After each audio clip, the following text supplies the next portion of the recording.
governors that, you look at the projects they are embarking upon, you look at what they're doing for their people, and you know that these governors did not come to play. No. But here in Delta State, everyone, the citizens feel it, because one thing is to get award, another thing is for the people at the grassroots to speak good of you. So here in Delta State, it's not just media hype. Even the people, the residents of Delta State are happy with the governor. They're speaking of his good works. If you go on social media, you see videos of people, celebrating the governor when he goes for his groundbreaking ceremonies, the commissioning of projects. You see people coming out. Organic love. Yes, organic love. Love. They come out to celebrate the governor. So it's a good honor. We say congratulations to the Delta State governor, the executive, the legislature, the judiciary, everyone in government who's doing their best to push Delta State forward. It's really a good one. And congrats to the governor. Congrats to you. My namesake, Francis Sheriff Oborevori. I once critiqued him on this program. There was this time he gave out wonderful cars to royal fathers. And I had my problem with him. I said, give this to royal fathers. How about civil servants on grade level 17 and 16 who are still using their foot as their mobile vehicle? Because the foot can be a very good vehicle. The feet actually can help you move from one place to the other. Sometimes those top tier civil servants don't look it. They are trekking everywhere. I critique him very heavily for that. But then why you critique him? We should also critique our labor leaders. You critique the ministries in charge of, Yeah, there are different ministries. Yes, involved in different commissioners. But trust me, they should push for it. I wanted what was good for Guinea. They should push for it. Yes, they should. Because there's so many things. If civil servants come out and begin to talk, then you will see other people come out, other problems. Other people come out and say, give us ours as well. So you critique the labor leaders that we have in the state, the ministry. You critique them. They should be pushing for these things. Well, the governor too gave out something, so I critiqued him. But then the governor has gotten me silenced because he did something else that was very powerful. Now, the governor gave out this bursary program. Over 3,000 plus people, students are going to enjoy these bursaries, big bursaries. And then he did something for over 545 orphans from deceased civil servants. Gave them scholarships. He's going to take care of their schooling. This is bigger than getting cars for civil servants, because it means that if you're working hard as a civil servant, and you put in your life into this job, you know that basically you've got yourself covered by a government that's intentional. 545 of these orphans from deceased civil servants are going to enjoy the dividends of democracy, the dividends of Francis Sheriff Oborevori. And let me hype him a lot, because that touched me somewhere. Death is something inevitable. And many civil servants, after death, their widows are laden with debts here and there. They don't have monies to handle things. They don't have a house of their own. They have to cater for children. It is something that has bothered me a whole lot. I don't know who had that conversation with the governor, but that was brilliant. And the governor also took it another extra mile by granting also the same favor to some law students in the state as well. Big deal. Yeah, this is a big deal for us. I must tell you, when it comes to the bursary, this scheme is very important in our education sector. Personally, I heard you talk about bursaries. I heard you talk about bursaries a lot. I know how passionate you are about them. I schooled in Delta State. I'm a Deltan. Yes. And so I had the privilege of benefiting from the bursary scheme, the Delta State bursary scheme. Although our present governor wasn't governor then, while I was in school. But I know how I felt when the bursary came, when I received my bursary. I actually got two. The bursary, the SOPADEC scholarship as well. So it helped a lot. So I know, and now it has been increased. It's not the amount it used to be then. So now, you know that the financial burden on parents and guardians, it's a whole lot now. To pay school fees, to give stipends to your children in school, it's a whole lot. And so when they get this bursary, this financial assistance, it's a big deal for our education sector, a big deal for the student. And like you said, considering the children of deceased civil servants, it's a beautiful one. It's really good. It will create equal opportunity for them. That's the moral agenda. That's the moral agenda. Equal opportunity for all Deltans. Yes. And it's a good one. I really commend the governor for this. We hope that the process will be transparent and we won't have issues with the distribution of this. I think the Secretary said one Mr. Anytown, so I'm begging you, sir, please. do your job very well. Do your job very well. Should be transparent. And the governor is also showing that he's legally bound. Section 18 of the Constitution says the governor has to take care of his people, ensure equal opportunities for his people. And that's the O in the more agenda, opportunities for all Deltans, regardless. I forgot to add, disabled people.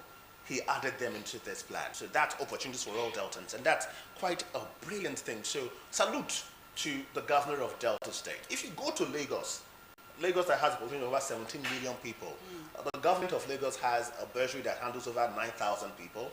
Edo that has over 6.5 million people, as against Delta that has 5 million people by the population, has about 7,000 people getting from this bursary. So it shows you that the governor went very farther than every other governor in the country. This is just adding more impetus to the award he got, saying that, you see, indeed, I am the overall best governor. And he's good. I think if he continues in this particular pattern, he would win it next year, because people have also criticized the governor that he's embarking on massive projects and he's abandoning the people. Yeah, that so he's more concerned about the flyovers, the bridges, the roads, and he's abandoning the people. Yeah. Well, that's he has not bridged it all. They've come out to say that's not true, that they take about the people as well. So it's a good one. Let's we'll celebrate. Let's say thank you for what we have, and while we still ask for more. Yes, because, it's what is. The theme for this administration is the more agenda. So we'll keep asking for more. We'll keep pointing out areas where we need his attention, and hopefully he will look into those areas as well. I think we should move on to. We talk about the governor of Delta State and the things he can do, and then we talk about the Federal Republic of Nigeria and the things we can do for our dear country. Getting here, talk about the Central Bank of Nigeria. Recently, Serap had to drag them. Is it by the jugular, by their trousers? Over 3 trillion naira. 3 trillion naira that somehow cannot be accounted for. Now, I've talked about Delta State's bursary, that we were talking about 3,000 people. That money can handle the budget for 500 years, and there'll be change left there. That is exactly what cannot be accounted for by the Central Bank of Nigeria. And Serap is saying, no, we can't let you go this way. In fact, if I have to put it into a better perspective, the budget of Delta State is about 1.7 something trillion naira. Delta State has a population of 5 million people. Talk about other countries with populations of 5 million people. Let's talk about Liberia. Talk about Republic of Ireland. There are countries in the world that has a population of 5 million people. So it means that what is missing from the Central Bank of Nigeria can be the budget of over 5 countries put together, and they'll do very well. 3 trillion naira. This is about all we've heard about the snake in the monkey shadows stories that we've heard in this country, the action movies that we've been playing in Nigeria. And Serap is not playing. They're saying we will not shut up. Are you sure they're not playing? Because do you know how many times they've dragged the federal government, they've dragged agencies to court this year alone? So the thing is Serap playing, or are they serious? Are they going to really insist that Central Bank of Nigeria comes to defend themselves and they come to account for that 3 trillion naira, because it's a whole lot of money, like you said. I don't know what Serap would do, because they're taking the matter to court. And I had this particular thought, we've talked about this before. Serap, they are very prolific for dragging the federal government or agencies to court and not getting any actions. In fairness, they did one, the pension dragging of governors, ex-governors who are senators now, and Bukola Saraki and some other senators said, you know what, okay, we'll let go of the pension money we are getting from our governorship period. Now we handle the Senate. They did well in that one. But in other areas, like you noted, Serap will just drop the case and walk away. Can you blame Serap? The fact is that the Nigerian government most times, bless it, would, after these cases have gone to court, they choose to ignore. And that's many of these cases. So how long will Serap? I think the best thing for them is you should continue reminding them. Back years ago, even when I was a child, I could see that labor unions were labor unions. The government respected labor unions.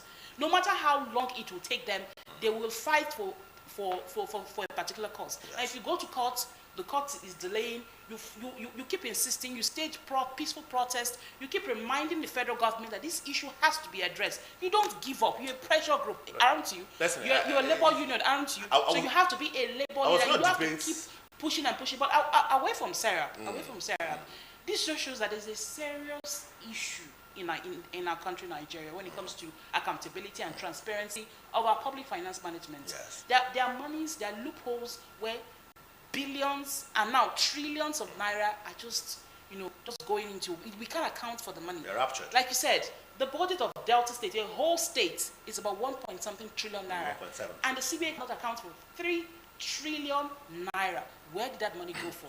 I was going to debate with you. And the fact that money is the Anchor Borrowers Program, which was meant for farmers, yeah, shows the reason why we're still battling with food security in the country. Yes. We have Imagine if 3 trillion naira is being given to farmers, being invested in agriculture. Do you know what that would do for the country? We've had unknown gunmen. Now we're having unknown farmers. They just killed Nigeria. Unknown people. I was going to debate with you, about the Serap thing and should they drag? They should drag because you just mentioned 629 billion naira Anchor Borrowers scheme. Yeah. And Nigeria, we are suffering. People are hungry in this country. Farmers are and they that drop can't these do monies to ensure that they bring some level of subsidy to farming and ensure that farming and food in the country is surplus. But we don't see that. It is 1.4 trillion naira not remitted to the federal government. This one was raptured. It disappeared into thin air. A snake swallowed it. Snake in the monkey shadow. 125 billion naira spent on interventions without National Assembly's approval. Well, Central Bank of Nigeria will say that sometimes they have to, try to hasten up things so they can avoid the bottleneck as long that as comes you have from the documents and you can bring the documents Yeah. to court and say this is what we use the money to do. These are the farmers who gave the money to. That's why I said Serap should not give up. They should continue. Then how about the 189 billion naira in contracts and the variations therein? These are the big issues that we're wondering what is going on. This thing has started since 2015. Everything, they're supposed to finance farmers, link them to buyers, reduce food imports and the rest of them. As I can read up here, the irony of this is that no matter how much I try to look into this, I doubt. In fact, I want to call the billions millions because it would have made more sense if some thousands of nairas were missing or some millions of naira. We can begin to debate that. But when we talk about billions ranging into 3 trillion, it is why somebody said one time that if the money stolen in Nigeria was stolen in the UK will cease to exist. I totally agree. We have so much money because in the country. This is just one But section. like I said, there are loopholes. We don't know where this money they go to. We don't know how it is moved from. If you look at politicians that are on trial now, Desiani is there, is facing trial. Look at the amount of money that she's alleged to have spent in one day. It shows that the country, we have money. We have what it takes to move this country from a developing country to a developed country. We have what it takes to move agriculture from localized farming to mechanized farming. Imagine if 3 trillion naira was put in the agricultural sector, given to farmers, we won't be struggling with food security in the country. Because no matter how much you want to say, oh, things are better, people, were last year, during the festive season, people said, oh, the price of rice came down and all of that. Go to the markets now, not just bags of rice, but go to the market to buy other food stuff. Go and buy tomatoes, go and buy pepper, go and buy other things. You'll realize that we're still not out of the inflation yet, because things are still expensive. It's a whole lot for families. It's a whole lot for Nigerians. So Nigerians, we deserve to know what our public funds are used for. We deserve to know what this, when they come up with one intervention or the other, they talk about palliative, one intervention program or the other, this money are released and the people never get them. So we deserve to know. We deserve that there's need for accountability, there's need for transparency, and I'm urging Serap not to give up. They should drag the Central Bank of Nigeria. Central Bank of Nigeria should come. It's a legal process, so they should go and defend themselves and tell us what that money was used for. Yes, they should. Serap has a right to find out everything. 2011, we had that Freedom of Information Bill. So the Central Bank of Nigeria has a duty to render any information needed by Serap to ensure that there is a fair and transparent process. They must do that. Now, talk about legalities. It is basically illegal for the things we are seeing with the Central Bank of Nigeria because Section 11, 1 to 3 in 2007 Responsibility Act said that it requires proper management of public funds, transparency, and reporting. Section 15 talks about illegal expenditure outside approved budget. It constitutes breach. Now, let's look at Section 16, Section 1621 of the Constitution of the Federal Republic of Nigeria, 1999, as amended, all federal revenue must go into consolidated revenue fund. And that 1.4 trillion naira not remitted may, if the court can translate into this matter, breach that particular section. That all federal revenue must go into consolidated revenue fund. So the Central Bank of Nigeria has got loads of questions to answer. Rising food inflation in Nigeria, men are not smiling. A hungry man is an angry man. I remember one time in this country when they named Nigeria the happiest country in the world. That particular joke has stopped. I've never heard that anybody crack that joke. People are no longer happy because... I can't remember the country now, but Nigeria, we're no longer the happiest country in the world. But I think when it comes to resilience, our people were very resilient. Yeah, we're very resilient. And I'm worried about, when I keep saying accountability and transparency, I keep saying it over and over, because if we don't tackle it now, head on, it's going to be terrible for the country.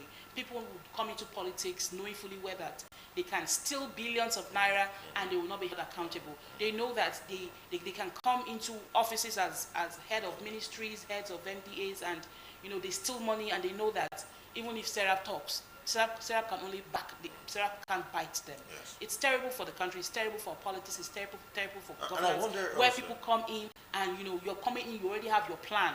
So you spend millions during elections, and you know that when you get into power, you are going there to steal money. Yeah. And then no matter what they do, even when the EFCC comes for you, the SERAP comes for you, ICPC comes for you, there's always a wait. It's terrible.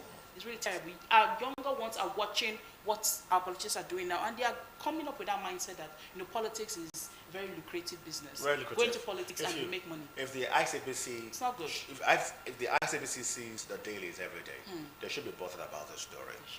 The EFCC also should be bothered about the story, because we just mentioned laws that were being breached just by this act. And let's agree. Let's assume beautiful laws in this country. Let's assume that the money somehow got missing through some understandable process. Just explain. That's all that is needed. Just explain and let us know what exactly happened to 3 trillion naira that can save Nigeria from abject poverty. Take this money to some other countries. We heard about this Saudi Arabia, this Middle Eastern country that benefited from just a loan they took. They were intentional about changing the narrative of their country, and everything changed. In the same way, Nigerians are intentional about changing the narrative of this country. And one of the ways to change the narrative of this country is via elections. Because most times we keep on barking, Serap might bark, media personnel might speak loud, people end up saying, take your action to the polling center. Yeah. But when the polling center is not a place where you can pose in and talk about your own candidate. In fact, this is a democratic system where it is not a godfather who can impose a candidate, but the people. And you have the right to impose a candidate on themselves. They can choose. But if they don't trust that process, there is something that's called voter apathy. And when that happens, it means that your election, though it seems like it was held, actually failed. Because whoever got in there is not what the people want, or a reflection of leadership required by the people, the actual boss in a democratic process. That is why the INEC chairman, Joash Amopitan, is now under his own kind of fire. He's trying to set a fire burning, saying that he's going to come and change the narrative of the electionary process. But is it working so well? The Senate are calling for something called hybrid transmission. Both the electronic and the manual transmission. Put it together. Yeah, put it together. I like to digress a lot, and Blessing is a very serious-minded person too. I know you don't like this, but okay. I've seen movies where a vampire and a werewolf came together. The vampire blood and werewolf blood come together. I'm tormenting Blessing, and they created this hybrid person who was stronger than everybody else. I don't know if that's a movie that the Senate had seen, and they want this hybrid election in Nigeria where we can mix it. I don't think that will work. In fact, the people don't think that will work, because the reasons being given by the Senate. That's what we've been dealing with for years now. You say it's no, it will work. It's not this country. If you notice my opener, it will work. If you notice my opener, I said, though it might seem to have worked, does it reflect the request of the people? And even when it's right, because I've said all on this show that the incumbent president, and I've had people say, don't say that, but I'll say it again. The incumbent president didn't get the highest votes in the country. In fact, he got lesser votes when you compare him to other parties that had their elections. We had the Labour Party, we had the People's Democratic Party, we had Kwankwaso's party, NNPP. NNPP, yes. All of them put their votes together. It it overwhelms the result of the incumbent president. It means that a larger percentage of the people did not vote for the president. And that's how it's going to be, because we practice a multi-party system. In a true election, we're going to see more people voting against the incumbent than people who would have voted for the incumbent. But it means that transparency is the way out. Yeah. People need to know that this result that has come is right, it is fair, it is just. That's what people want to know, basically. Indeed. 2027 is going to be different than 2023.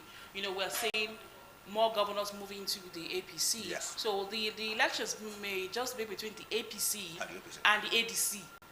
I doubt if the NNPP would. Let's see. Let's help. I'm just talking about the parties. It's a good forecast. For 2023, my heart was broken. Yeah, I know. INEC broke my heart in 2023.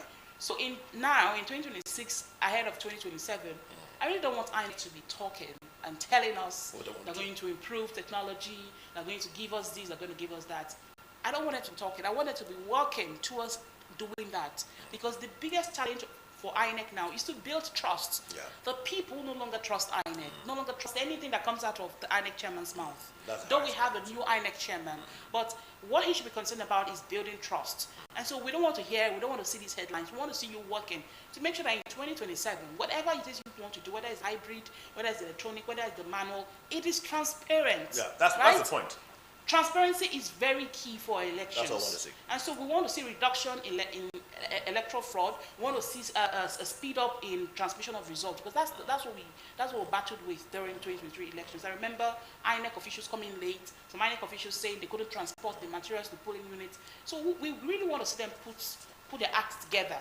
We really don't want to hear these headlines. This is 2026. Majority of go to work. Don't tell us, because saying these things, and if I keep reading them, I'll be like, okay, maybe this time around they would improve. That's what they did in 2023. We had so much trust, so much confidence that INEC would come up with the electronic transmission of results. The BVAS would work. Only to get to the polling unit, BVAS was not working. Election results were transmitted electronically. We heard of technical glitches and all. No, we don't want that in 2027. This election is too important to Nigerians. Very important and very sensitive. Although some of our politicians don't see it that way, they're playing with Nigerians. But for Nigerians, it is very important. 2027 election is serious business, and INEC should take it as that. They should look forward to building trust, and the only way to build trust is to be transparent. To be transparent and to be accountable to the people. So if they say they're going to speed up, if they're going to expand technology for 2027 elections, it's a good one. We want to really see you expand the technology. I watched the video where Reno Omokri came out and he was batching Peter Obi and others calling for the electronic transmission of results, and he talked about how banks are struggling with network, and how do they expect INEC to now transmit results electronically. And I'm like, what is this? There's some things that you shouldn't even say. And to think that you will soon be an ambassador of Nigeria. Ambassador designate. Ambassador? No, I said he will soon. Yeah, I know. That means he's an ambassador designate. You're saying, because how can you compare banks to INEC? It's not the same thing. No. Instead of you to be advising the president, advising the people at the top, giving them ideas on how they can strengthen our network system for INEC to conduct elections, transparently and make sure that it goes smoothly. You are telling Nigerians that Peter Obi's bank had issues in 2023. They couldn't. It was so listen to that video. Well. First of all, before I delve into that, what he said is a fallacy of what we do when we have arguments. When we bring personality into a conversation that affects a broader space, because that was about transmission of electoral results, and you have to personalize it to Peter Obi's bank, as though Peter Obi is the only one who is banking on the result. As though the potential electorate will not matter in the scheme of things. Now, the question you ask people like that is if they have a phone that has WhatsApp inside of the phone. Because if they have WhatsApp, the app right there on their phones, or Telegram, these other apps, social media apps, or even Facebook, you would have understood two simple things. If you go to a village, there's no network, and you send a message, and you don't get the double clicks, if you just move to a place where there's network, you get double clicks. So people are saying, transmit the result online, And then when it gets to a place where there is network, it will have it. There's also satellite means of having networks. And he said the United States of America, the United States, that they don't transmit results electronically. He's forgetting that China is not even the United States. United States. But the election, the process of the election is so peaceful. The United States talking about has a process where the result will come out first, and after a week it will be verified. So people see the result first, and it's verified. People don't go to court in the United States after election. Unnecessary banter. We don't want to have these conversations anymore. We want a transparent election for Nigeria. We're not talking about who wins or who doesn't win. We want a transparent election first. Like we've said on Morning Right, if we have an election where people vote and who they voted for becomes the leader of such a state without godfatherism or rigging or even the rest involved. If they voted for did not become... After a while, you begin to find leaders who are accountable to the people. That's the point of democracy. Yeah. So even if they make a mistake, but they've voted in somebody, they have a right to say, no, you know what, we made a mistake. We voted in somebody else. And then the people understand, politicians understand that they are accountable to the people and not other elements, whether political godfathers and the likes. Because Nigeria is going through a lot. How do you explain a country where people leave their country to a place where they are fighting war and choose to live in that country? Not just live in such countries, to be part of the armies of such countries. And that's why the Ambassador Trugar was very heavy on it. He was talking about it, and I felt his pain. How can somebody in Asaba, in Delta State, in Lagos State, in Edo State, in Kano State, choose to leave the country to a Ukraine, be recruited into the army, and fight? I say choose because maybe they might not know. There are many nefarious activities that follows. You know, all those agents might come and tell you, become a security personnel, so you take the job, or you got free visa, you take the job, you take the visa, and you run to these countries. But it's in hunger that there is desperation. So people don't even get to look at the details. If you are well paid in a company, it's very simple math. If I'm well paid right here in Delta Broadcasting Service, before you present a job for me elsewhere, I would look at every clause on that job. Now, look at the worst scenario. They bring these contracts written in a language alien to these Nigerians and other Africans and present them, and they sign without understanding the language therein because they are desperate for that job, for that visa to leave the country. It gets bad. It gets even worse. Because if you leave Nigeria to fight in a foreign country, you will not be seen as a POW, as a prisoner of war, when you are apprehended by other countries or the other country you are fighting. You don't even know why you're fighting against the other country in the first place. You'll be seen as a terrorist. You'll be seen as a terrorist, as an insurgent, as anything they like. In fact, the law does not protect you whatsoever means, by whatsoever means.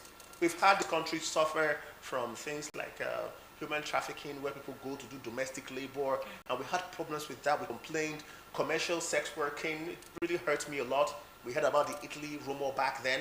We heard about the Libya rumor back then. And now we heard about Ukraine. People are going to those countries to fight warfares they do not understand.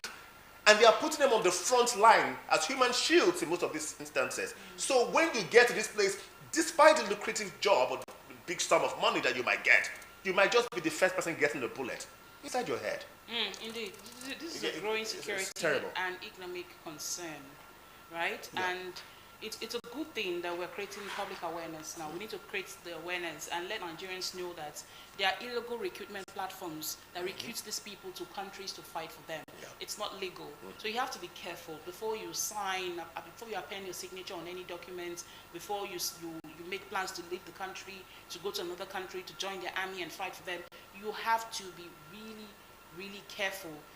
Read through. If it's written in a language you don't understand, look for a way to interpret that language and understand it clearly.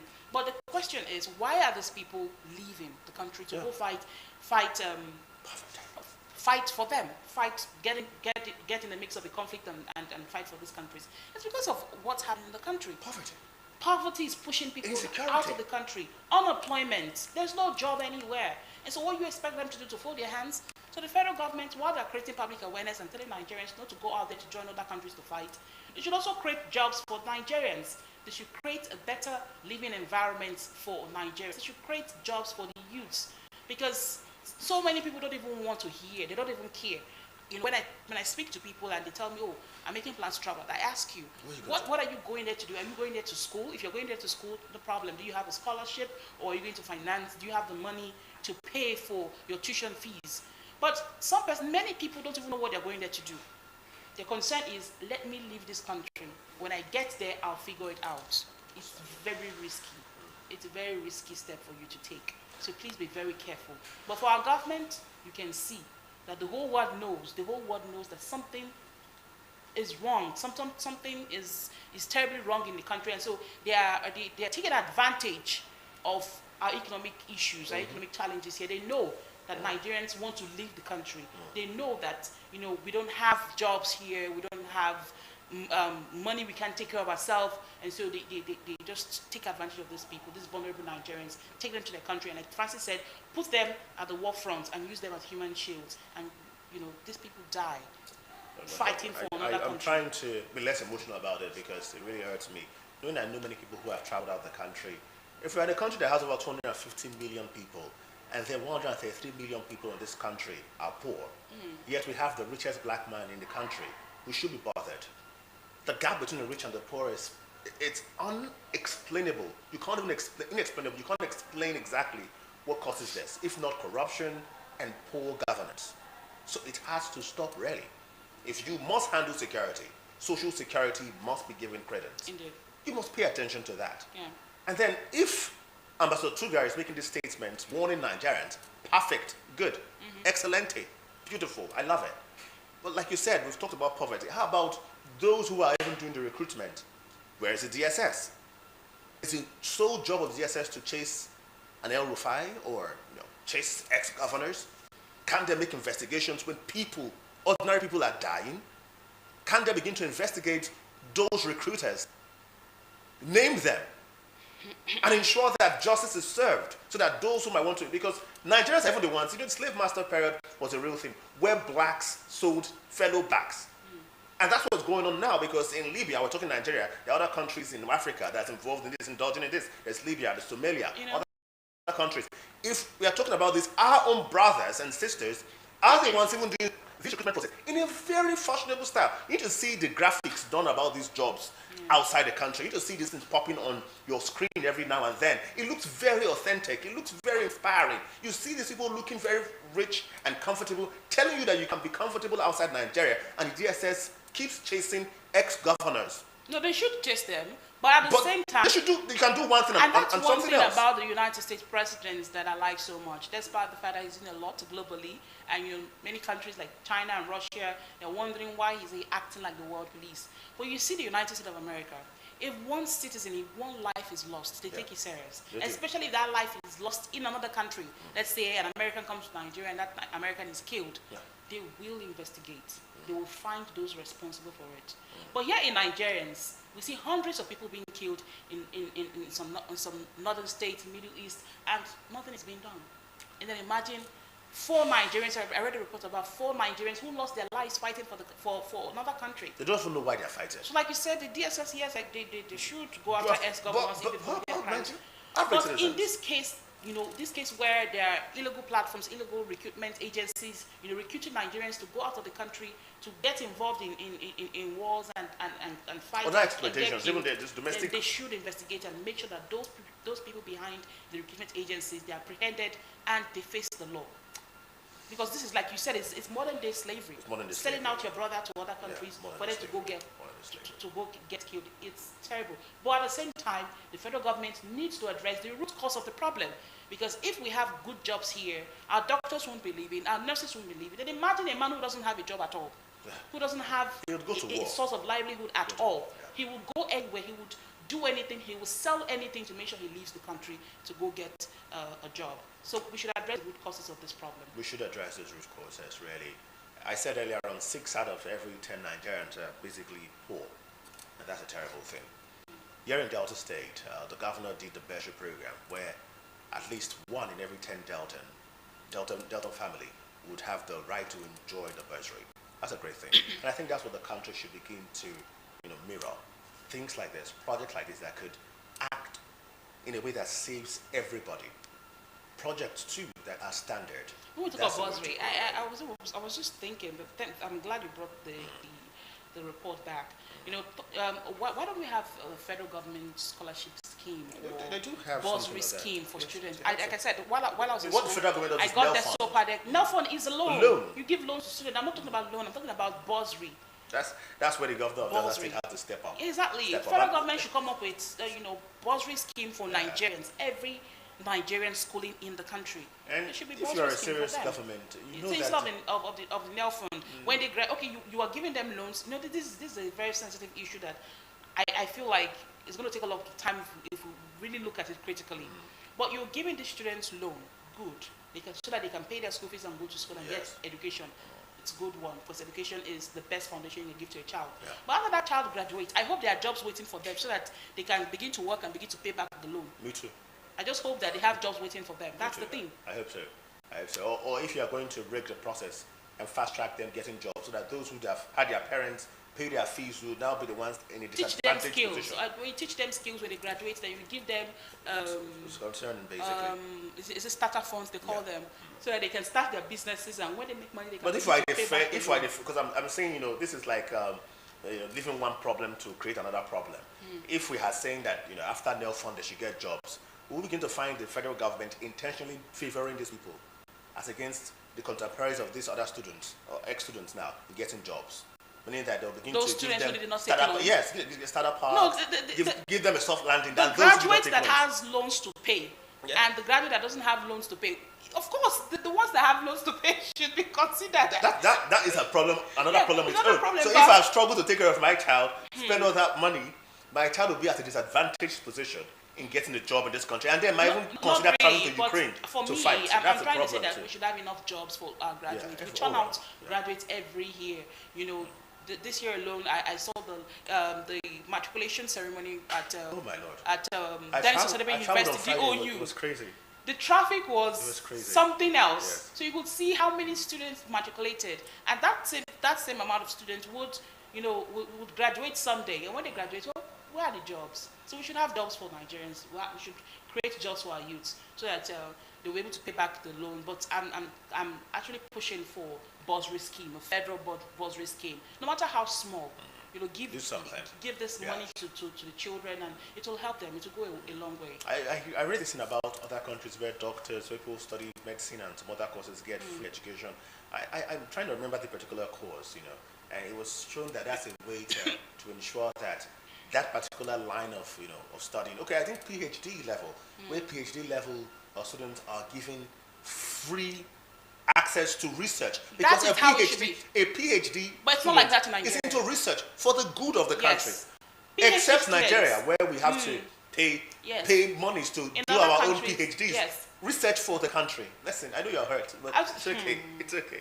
It's okay. It's okay. You know what we'll do? Our education sector needs a total overhaul. Reform. We need a reform. Yes. In our education sector. Yes. PhD students are, research students, like Francis said, and they ought not to pay a dime. They should be funded. In other countries, they don't pay their tuition fees. They are being funded. But here they have NELFund. Well, here it's a different thing. They have NELFund. It's okay. we'll go on a short break. When we come back, we hope to wear smiles on our faces, because we're looking at the dailies, the papers this morning.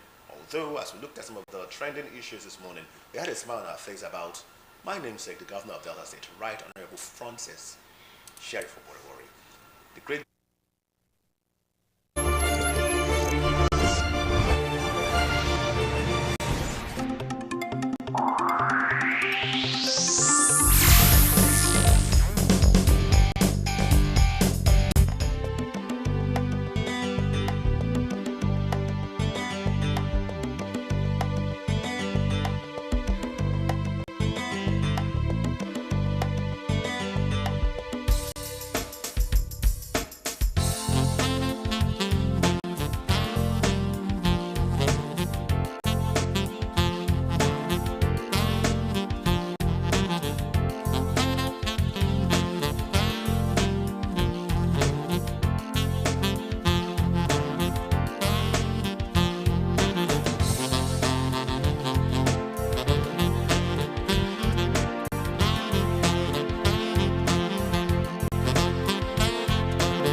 join Delta Television, the People's Pride. This is Monday's edition of the program, Morning Ride.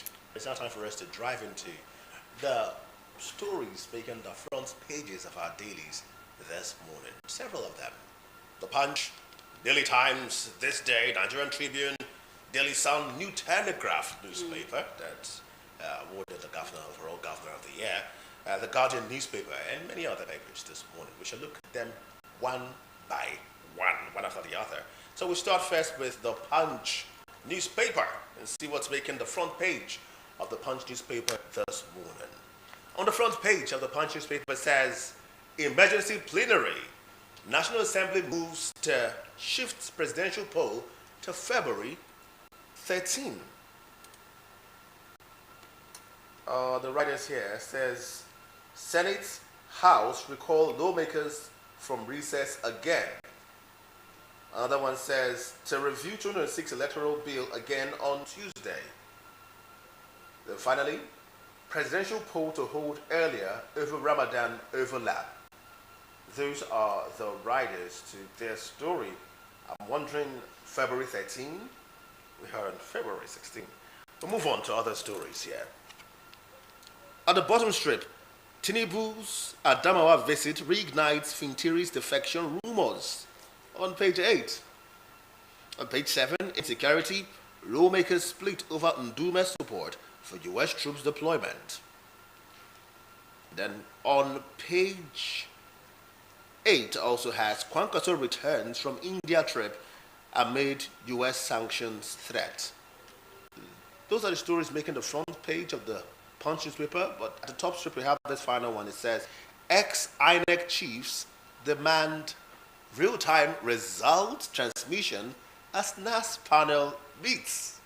Okay. They're walking up from their slumber.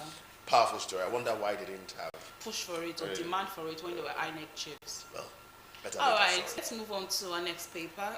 This day newspaper has just one headline, one major headline there. Major headline on this day newspaper says, Adamawa's Fintiri set to join APC, making 30 states. Grand reception for Kano governor today.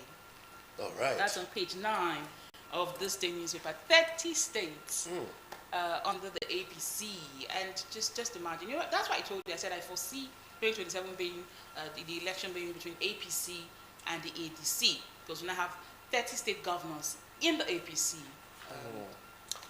Time it's going to be a very interesting time ahead of the 2027 elections. You're going to see that.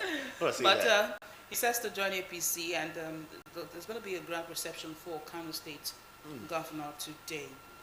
And that's on page 9. That's the only headline on this the news, but I don't know if I should take on the paper. We'll move on. It's okay. Let's do the Nigerian Tribune next. Nigerian Tribune has several headlines here. Big headline here says, NLC demands new power sector roadmap. NLC demands new power sector roadmap. On page 2, with over 5 riders. First one, calls for National Stakeholders Summit. Second one, says 10 years after privatization, Nigeria remains in darkness. Third, queries FG's plan to pay 3 trillion naira to GenCos. Those 3 trillion naira are coming repetitive, recurring. Number 4, reiterates its condemnation for band dichotomy. And finally, number 5, insists electricity not a luxury for the rich. I think I agree with that entirely, because some other countries that are supposedly poorer than Nigeria find 24 hours power electricity, even for the so-called poor people. So are those poor people richer than our middle class earners in Nigeria? I don't know. Other stories making the front page of the Nigerian Tribune this morning. At the top strip, Nigeria Tax Act 2005 does not impose 25% tax on building materials. Oyedele debunks Amechi's claim. Nigeria's Tax Act 2005 does not impose 25% tax on building materials. Oyedele debunks Amechi's claim. And I think that this tax law has to be explained in details at the tiniest form, in pidgin, in any other language, so the common man would understand. If not, people would find a place to fill the vacuum of their misconception or misinformation. Another headline right here says, alleged imported toxic chemicals. Ribaldo replies, El Rufai. That's on page 3 of the Nigerian Tribune newspaper. We have more stories here. Economists lock horns over utility of money as INEC proposes 873.78 billion naira election budget. Wow, the budget is quite big. That's on page 12. On page 4, provision to real-time e-transmission of polling unit results, while majority of legislators may not return in 2027. It's coming from Igini. Wonderful. Also on page 27, 2027 election timetable. Electoral bill top agenda as Senate reps reconvene tomorrow. On page 22, PDP LP missing as INEC releases Osun governor's candidate details. And the writer says PDP lawmakers adopt accord, party endorse Adeleke. Something you were talking about, how we're going to have APC against ADC during the next election. And I'm beginning to agree with that, but like I said again, time will tell. Finally, right here on the front page of Nigerian Tribune, UBA unveils diaspora platform to connect Africans with investment and wealth opportunities. Go grab a copy so you get details of all these stories. Next. All right, let's look at the Vanguard newspaper. The major headline on the Vanguard says, Electoral Act Harmonization.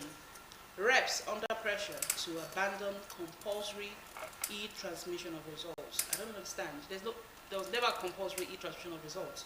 So how are they under pressure to abandon compulsory e-transmission of results? I don't know really. Well, the writer says, empirical data guided our decision, says Senate. Insists real-time electronic transmission of results, of election results, not practicable now. That's on page 5 of the Vanguard. We shall develop.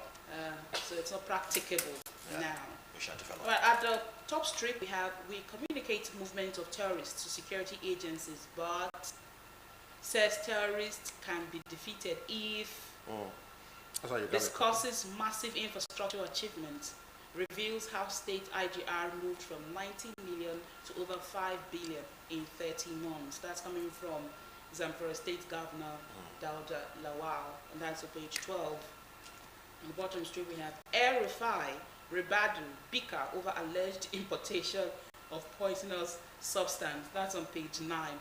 They're really bickering because Ribadu has asked El Rufai to provide evidence that he actually, imported poisonous substance into the country. That's on page 9. Okay, we have daily petrol imports declined by 42.2% to 24.8 million liters. That's on page 22. Federal government spends 26 billion naira on moribund Ajokuta Steel Company. That's on page 21. 26 billion naira. We're yet to see that company function optimally. All right, the last headline from the Vanguard newspaper says 2027, Peter Obi formally declares for ADC, vows to defy ballot rigging. That's on page 12. All right. Okay.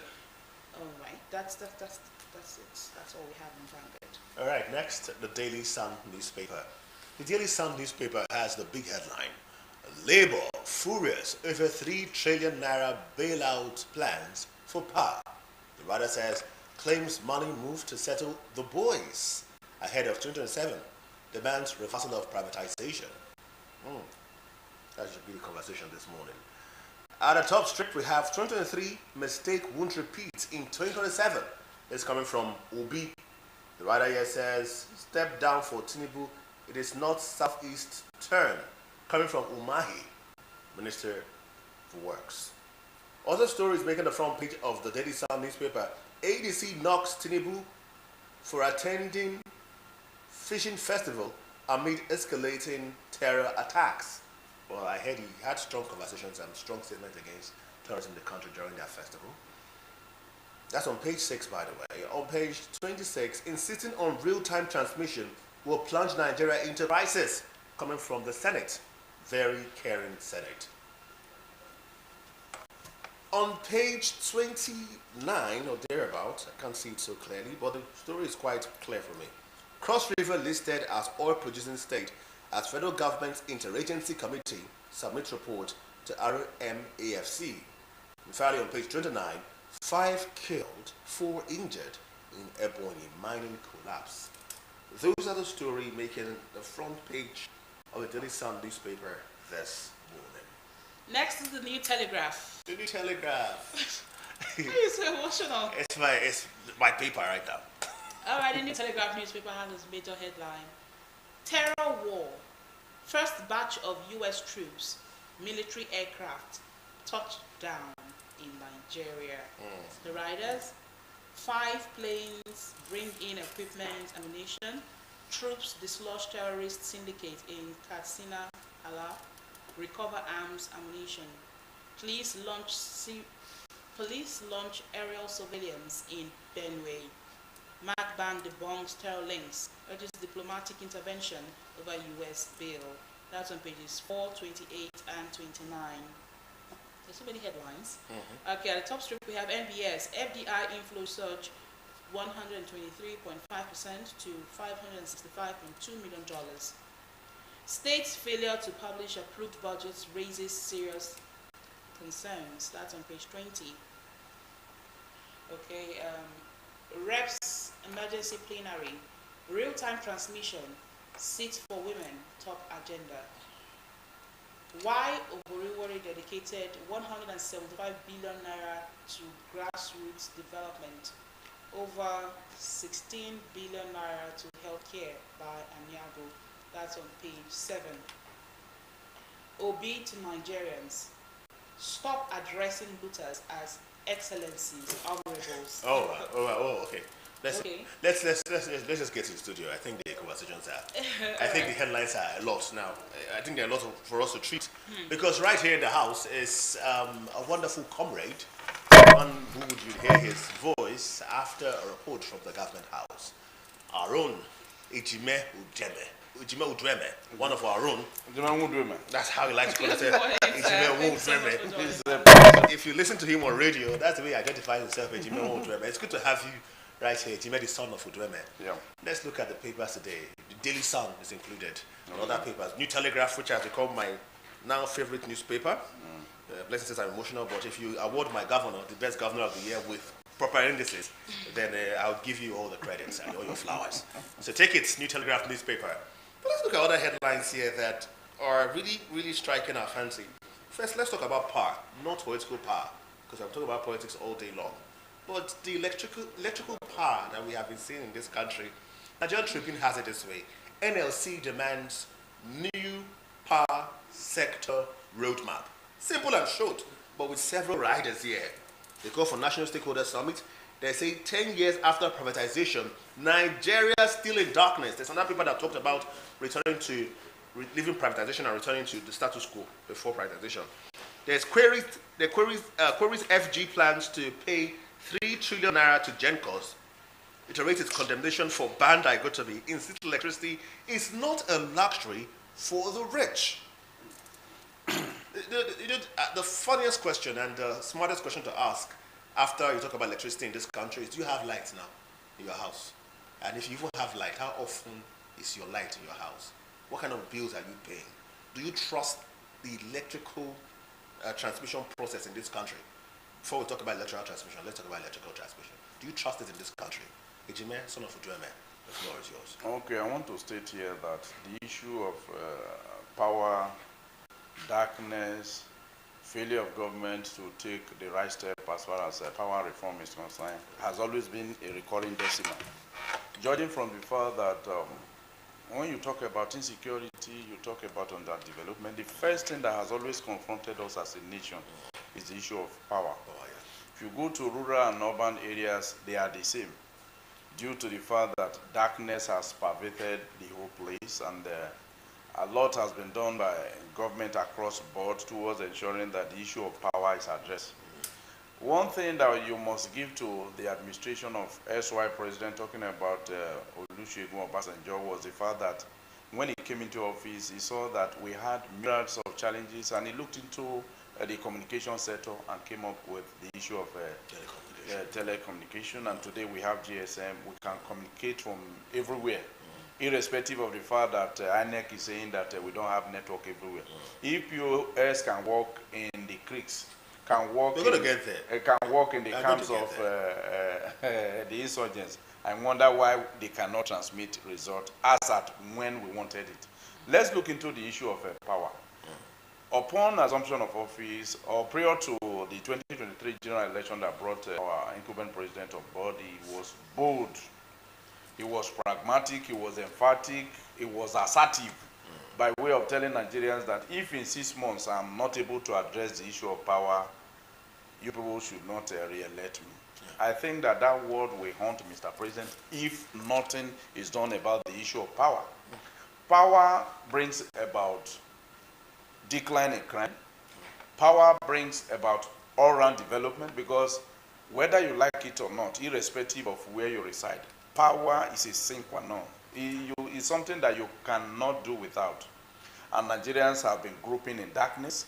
Our youths have been rendered jobless because of the fact that most companies that would have absorbed many of them are not able to meet up with the high demand as far as power is concerned.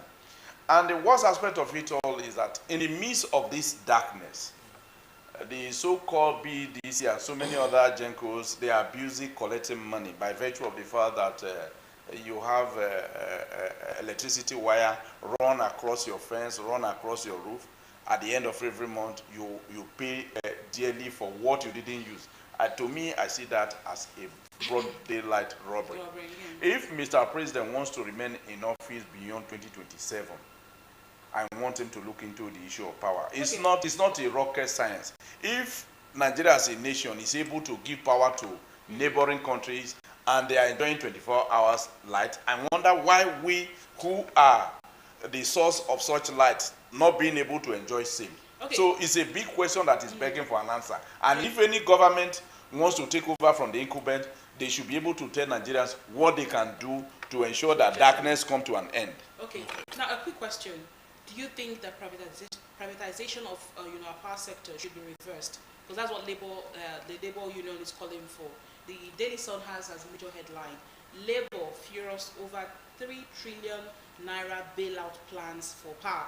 And the writer says, claims money moved to settle boys ahead of 2027. Settle the boys? No. Settle the boys. To me, that the money has been moved to settle the boys ahead of 2027 election. So do you think that we should reverse the privatization of our power sector?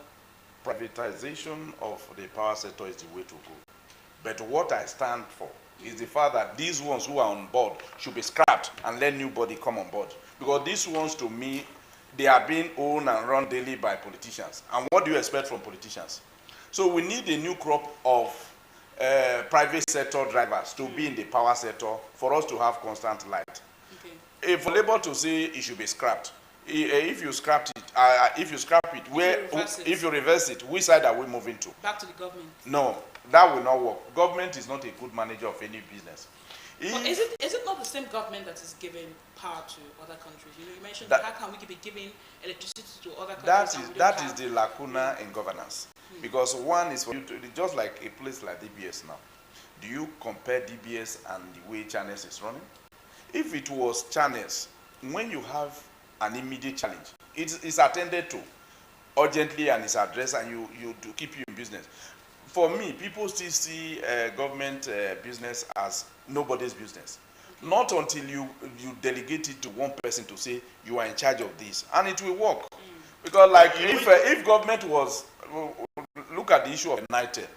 When NITEL was in firm grip of the federal government, you saw how it was dilly-dallying. Not until the private sector came and they started driving it. And today, because of the, if you monopolize it, you know that people will suffer.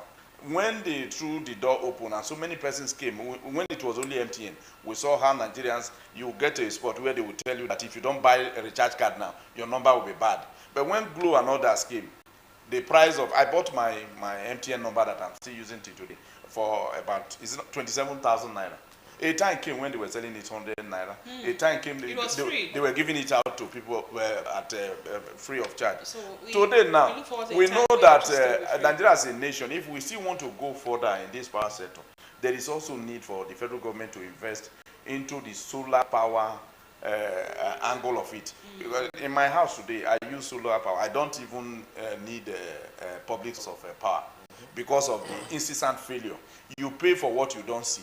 But if we're able to train our youth, able to at least invest more money into it, to bring the price of solar, let solar and the public source of light be running neck and neck. And we see that this idea of monopolizing the power sector will bring the price down. When you see all these things, it's funny that when it was NEPA, we saw more electricity than now that the name is not helping. So somehow it looks like we enjoyed immediately they made the power holding. They now decided to withhold the power. Let's talk about people holding the power in the country, not electricity this time, but let's talk political power, which you were almost deviating into gradually. Electoral Act harmonization. That's how it's captured on the Vanguard newspaper. Reps under pressure to abandon compulsory e-transmission of results. That's on page 5 of the Vanguard newspaper this morning. There are other headlines here that mentioned the electoral transmission process, and I think that's the biggest story that many Nigerians are concerned about. There was this Occupy that was about till I come. The stories are just coming out. No. First of all, Bless and I, we talked about the electoral transmission. I think we had conversations that stemmed into it this morning. The hybrid style that the Senate is, giving the country, where we can mix electoral to manual. If it's not working in, let me call the village that a name doesn't exist, Oturinpopo village that is surrounded by river, an island village that doesn't have a network. Shouldn't they apply manual for the time being? Just to ensure that. And that's why one of the writers to that headline on the Vanguard says, insist real-time electronic transmission of election results not practicable. That's what they say. Now. I begin to understand their sentiment. They want something that will work. Guided their decision. They want something that will work in this country. Since empirical fact has guided their decision, and the village will not see this. We are not frank to ourselves. That is the Nigerianness in us.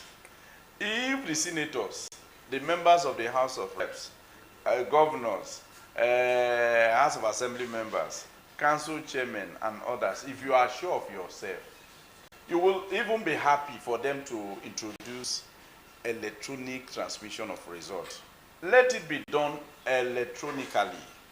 You can be in the comfort of your home and you cast your vote and it reflects. But the situation whereby people know that Nigerians are fed up. If a party has more than 30 governors, by now, and you know that you are popular, you should allow people, you will even woo members of, the APC has majority in both red and green chambers.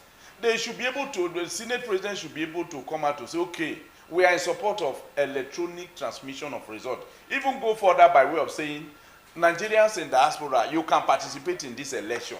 If INEC is asking for close to £1 billion for them to execute the 2027 election, why can't they be bold enough to tell Nigerians that we can transmit even from the remotest areas in this country?